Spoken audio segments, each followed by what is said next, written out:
सावंतवाडीत car craft तर्फे free AC checkup. Maruti Suzuki car सर्व्हिसिंगचा 20 वर्षांचा प्रदीर्घ अनुभव आता आपल्या सेवेसाठी सज्ज। आजच तुमची अपॉइंटमेंट बुक करा 9955 66 36 55 आणि 96 19 58 12 34। नळपाणी गॅस पाईपलाईनच्या कामावेळी झालेल्या दुरुस्तीचं 17 लाखांचं बिल काढण्यासाठी मुख्याधिकारी घाई का करतायत असा सवाल सावंतवाडी नगर परिषदेच्या सर्वसाधारण सभेत नगरसेवकांनी केलाय। यावर नगराध्यक्ष शरदराजे भोसले काय म्हणाल्यात पाहूया।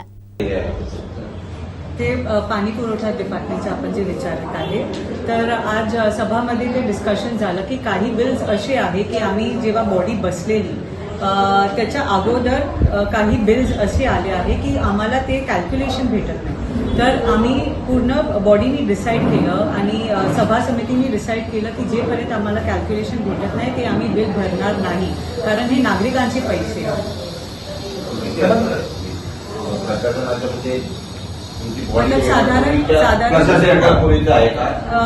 आम्ही तेव्हा बसलेले त्याच्या 1 महिन्यानंतर हे झालं होतं, पण आम्हाला विचारलं नव्हतं ते। त्याच्यामुळे आम्ही ते क्लिअर नाही केलं आणि कांबळे मॅडम जे आमचे HOD होते ते सुट्टीवर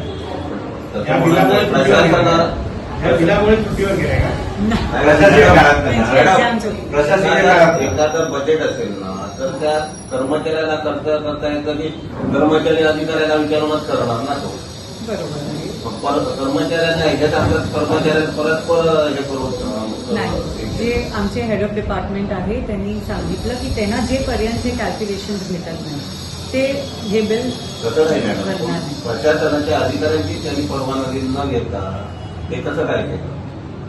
नाही, प्रशासनाची परवानगी होती म्हणजे आपल्याकडे जे सप्लायर्स असते ना ते सप्लायरनी सामान दिलेलं, पण काय आहे की कुठे कुठे असं आम्हाला वाटत आहे की जास्ती पैसे खर्च झाले आहे।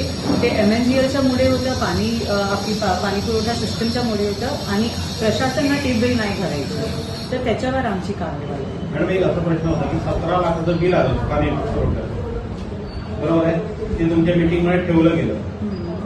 त्या कोण कांबळे मॅडम होत्या, त्यांच्यावर काही जण दबाव आणून सही घ्यायला बघत होते, तुमची वस्तुस्थिती काय? आणि काही विरोधी नगरसेवकांनी हे बिल असं नाहीच आहे म्हणजे हे चुकीचं बिल झालेलं आहे, त्याच्यावर आक्षेप घेतला म्हणून बिल ठेवण्यात आलं नाही। ह्याच्यामध्ये आम्ही सर्व एकत्र आहे, फक्त ऑपोजिशन पार्टी नाही आहे। आमच्या सर्वांचं तेच मत आहे की जेपर्यंत आम्हाला कॅल्क्युलेशन भेटत नाही ते बिल नाही भरायला, कारण हे नागरिकांचे पैसे। 20 लाखाचं होतं ते 17 लाखावर नाही असं काही नाही। मॅडम बिलं काढलेली आहेत का त्याच्यातली 2-2 लाखाची असे काय अगोदर पण बिलं काढलेली? मॅडम हा तुमच्या काळात एवढा मोठा आता 17 लाखाचा बिलाचा भ्रष्टाचार आला, मग प्रशासकीय काळात असं पाणी पुरवठ्याला किती असं मटेरियल त्या कुणाकडनं तरी घेतलेलं आहे, किती आहे तरी त्याची तुम्ही चौकशी करण्याचा ठराव वगैरे घ्या होता? मागे प्रशासकीय काळात गेल्या 4 वर्षात आज 17 लाखाचं काढलेले त्यांनी, म्हणजे याच्या अगोदर त्यांनी 100% पैसे काढलेलेच असणार, त्याच्यावर चौकशी होणार। मॅडम, सावंतवाडी नगर परिषद ही सुसंस्कृत आणि पारदर्शक काम करणारी राहिली आहे, मात्र प्रशासकीय काळानंतर आता जेव्हा तुम्ही आलाय त्यात सावंतवाडीतले काही नागरिक जिल्हाधिकाऱ्यांकडे तक्रार करतायत, म्हणजे आता 17 लाखाचं जे बिल आहे ते 2.5 लाखांवर आलंय, अशा पद्धतीच्या काही तक्रारी केल्या गेलेल्या आहेत आणि मागच्या काही काळात ह्या तक्रारी वाढत आहेत, त्यामुळे काय नेमका हा प्रकार आहे? मागच्या काही काळात बघितलं तर प्रशासकाचा काळ झाल्यानंतर आता तुम्ही आल्यानंतर 6-7 महिने होऊन गेलेत किंवा जास्त महिने होतील, आता सावंतवाडीतले नागरिक जिल्हाधिकाऱ्यांकडे तक्रार करतात। 2 नागरिकांनी तक्रार केली आहे की जे आता काही 17 लाखाचं बिल म्हटलं जातंय ते 2.5 लाखांवर आलं तक्रारीनंतर, एखाद्या म्हणजे पालकमंत्र्यांनी दिलेल्या इशाऱ्यानंतर झालं, जिल्हाधिकारी नगर परिषदेमध्ये आल्या म्हणून झालं, की महिला अधिकारी ज्या पाणी पुरवठा विभागात काम करतायत ज्यांनी कार्यपूर्ती अहवाल मागितला त्यांच्यामुळे ते बिल 17 लाखावरनं 2.5 लाखांवर आलं। अशा पद्धतीची मागणी किंवा अशा पद्धतीच्या काही गोष्टी आहेत त्या जिल्हाधिकाऱ्यांकडे सावंतवाडीतले नागरिक करतायत, तर हा नेमका विषय काय आहे? हे जे तक्रार येत आहे त्याच्यावर आमची कार्यवाही सुरू आहे की काय प्रॉब्लेम झाला होतं। आमचं फक्त हेच ध्येय आहे की सावंतवाडीमध्ये काही चुकीचं नाही व्हायला पाहिजे आणि जे बिल्स आम्ही भरणार आहे त्याच्यावर प्रॉपर कार्यवाही होणार, त्याच्यानंतरच बिल भरले जाणार। मॅडम, मागच्या मान्सूनच्या बैठकीत 80 लाखाचा विषय आला होता, ठेकेदाराचा चेक देण्यात आला नव्हता, विरोधी नगरसेवकांनी तुमच्याकडे काही कागदपत्र पुरावे पण दिले होते, 80 लाखाचे काहीतरी बिलं त्या ठेकेदारांचं काम होऊन तुमच्या नगरसेवकांनी असा आक्षेप घेतला होता की त्यांची कामं दर्जेदार नाही, कुठे कामं अपुरी आहेत, त्याच्यामुळे ते आम्ही बिलं दिली नाही. तर आज त्या ठेकेदाराचे 80 लाख रुपये देण्यात आले की नाही? बिल्स जे काही विषय आहे बिल्स केव्हा दिले जात असते जेव्हा काम बरोबर पद्धतीने होत आहे. माझा लोकप्रतिनिधी मी आज लोकप्रतिनिधी आहे.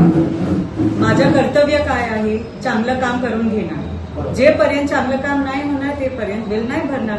हे माझी नगरसेवकची पूर्ण बॉडी आहे. मला त्याच्यावर विश्वास ठेवायला पाहिजे ना. पण आता त्यांचा चेक दिला, मॅडम दुसरं चेक दिला नाही. नगरपालिका थर्ड पार्टी ऑडिट रिपोर्ट आला, परंतु तो निष्कर्षाचा पुन्हा हे करण्यासाठी पुन्हा काय ठेवण्यात आला?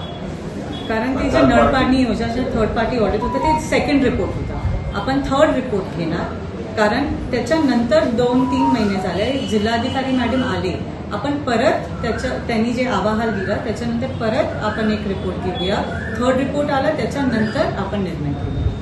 तर रिपोर्ट नंतर निर्णय घेऊ. मॅडम, अशी एक चर्चा शहरात आहे की काही सत्ताधारी नगरसेवकांनी एका ठेकेदाराकडे 2 लाख रुपयांची मागणी केली आणि संबंधित ठेकेदाराने काहीतरी तुमच्या वरिष्ठांकडे तक्रार केली आणि त्यानंतर काही गोष्टी झाल्या. नेमकं खरं आहे का? 2 लाखांची मागणी सत्ताधारी नगरसेवकांनी ठेकेदाराकडे केली का?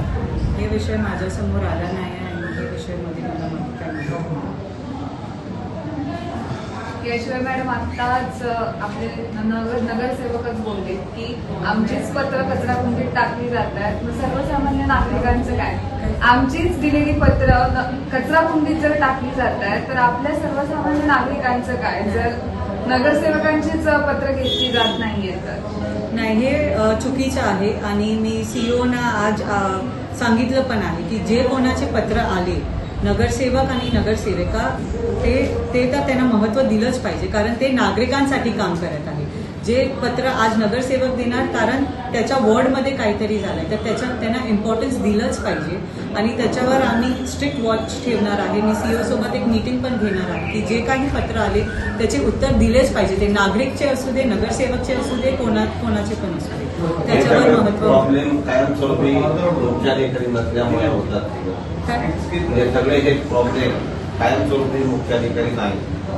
मुख्याधिकारी वेळ देत नाहीत का या कामाकडे? त्यामुळे आम्हाला अशी आशा आहे की एक परमनंट सीईओ आले तर खूप काही चांगलं काम होणार. कारण काय आहे की कधी कधी सुपरविजन ऑन ग्राउंड नाही होत आणि ते महत्वाचं आहे. ते सपोर्ट आम्हाला नगरपालिकेनं भेटलं तर ते खूप तुम्ही याची मागणी केली आहे काय? मागणी केली आहे. सीओ नवीन द्या. मॅडम, दुसरे कसं म्हणले, पालकमंत्रीकडे पण आम्ही संजू परमानी असा एक आरोप केलाय की सभापती जे आहेत सत्ताधारी पक्षाचे ते बोलायला देत नाही आपल्याला किंवा अन्य नगरसेवक. मग यायचंच कशाला नाही, असं नाही आहे. मला असं नाही आणि वाटत. असा कारण 2 मिनिटं असा प्रत्येक आम्हाला अनुभव आला की तुम्हाला एक सभापती बोलायला देत नाही, सगळे सभापतीच बोलतात. असं काय तुमचं ठरलंय का? असं नाही आहे. हे एक सर्वसाधारण सभा आहे. त्याच्यामध्ये चर्चा होणारच आहे. जेव्हा संजू परबजींनी प्रश्न विचारला तेव्हा मी पण बोलत आहे, आमचे नगरसेवक पण बोलत आहे. हे चर्चा आहे. तर ह्याच्यावर असं काही विषय नाही की कोणाला बोलायला देणार नाही. सगळ्यांचा हक आहे बोलायला. सभापती सगळे उत्तर नाही, देतात. असं नाही. मला असं नाही. मॅडम, एक ठराव क्रमांक 3 जो होता तो काहीतरी क्रीडांगणातनं रस्ता देण्यासंदर्भातला काहीतरी होता. त्यावर संजू परब आणि काही नगरसेवकांनी पण आक्षेप घेतला की 20 वर्षांपूर्वीचा जो विषय आहे तो पुन्हा एकदा ठरवण्यात आला. तर नेमकं काय तो विषय होता किंवा काय नेमकं ते घडलं? विषय असं आहे की आपल्या नगरपालिकेची जागा आहे आणि एक सदस्य आहे ज्यांना लँड एक्सचेंज करायची होती. ते संदर्भात आमची चर्चा अजून होणार. आम्ही सगळं माहिती घेणार आणि पुढच्या सभामध्ये ते निर्णय. संगीत करायचं लावलं तर त्याचं काम उत्कृष्ट झालेलं होतं असं ऐकलेलं. काय झालं होतं? काम बोगस झालं. हां. तर त्याचं कुठपर्यंत उद्घाटन कुठपर्यंत राहिलं, काय झालं, किंवा बिलं दिली गेली का, बिल थांबवले नाही, असं काय नाही झालंय. त्याच्यावर पण काम. बिल कोण भरतं त्याचं? चला.